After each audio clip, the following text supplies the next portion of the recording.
Aujourd'hui, c'est la Pentecôte. Fête chrétienne célébrée le 7e dimanche après Pâques pour commémorer le don du Saint-Esprit aux apôtres. Fête juive, fête du don de la Torah, célébrée cette semaine après le second jour de Pâques. Lexique du portail de l'Église catholique en France. La fête de la Pentecôte célèbre la venue de l'Esprit Saint sur les apôtres le 50e jour après Pâques, en grec, Pentecosté signifie le 50e.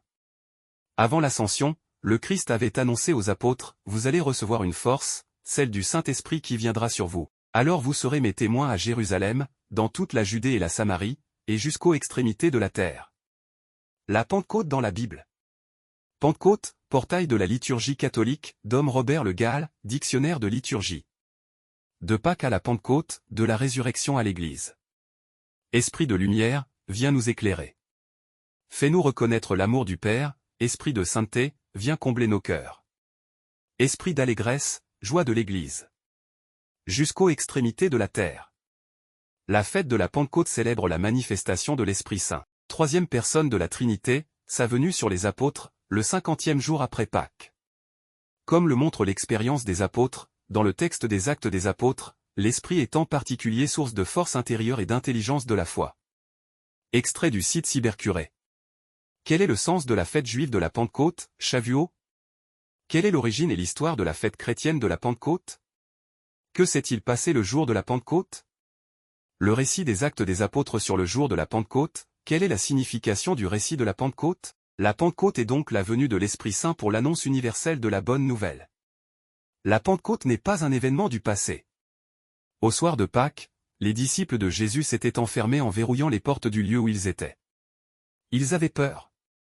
Jésus, ressuscité d'entre les morts, les rejoint, il vient au milieu d'eux, leur annonce la paix et se fait reconnaître en leur montrant ses mains et son côté. Il souffle alors sur ses disciples pour leur donner l'Esprit Saint. L'Église catholique fait mémoire de Sainte Denise. Le prénom Denise est d'étymologie grecque, Dionyso rappelle la divinité gréco-romaine de la vigne, du vin et de la fête. L'histoire de Sainte Denise se déroule au IIIe siècle en Turquie, ancienne Asie mineure que les pèlerins sur les pas de Saint Paul et de Saint Jean appellent la seconde Terre Sainte. Dans les premiers siècles, elle donna une floraison immense de témoins du Christ, à la suite des apôtres, ainsi Barnabé, Jean-Marc, Luc, Silas et Timothée, ainsi que des femmes comme Loïs et Eunice, Lydie et Prisca. Sainte Denise et ses compagnons, dont André et Paul, subirent le martyre en 251 à Lampsaque, actuellement Lapsaki, près du détroit des Dardanelles. Les actes, dignes de foi, de leur passion témoignent, 3 d'entre eux viennent d'être arrêtés à cause de leur religion chrétienne, interdite par le pouvoir impérial romain. À l'époque se déroulait la persécution de l'empereur Dèce. Alors que Paul et André demeurent fermes sous les tortures dans leur profession de foi au Christ, le troisième a renié sa foi. Le voyant sortir du tribunal avec son certificat de vie sauve, Denise, une adolescente, se met à crier « le pauvre malheureux ». Pour quelques moments de plus ici-bas, il s'est à jamais perdu dans l'autre monde. Par ce cri de son cœur et de sa foi, Denise manifeste qu'elle est chrétienne. Conduite devant le proconsul, elle le brave en affirmant « Je n'ai pas peur de tes menaces, j'ai un ami plus puissant que toi, Dieu qui peut m'assister dans tous les supplices. » Elle est décapitée en même temps que Paul et André, le 15 mai 251.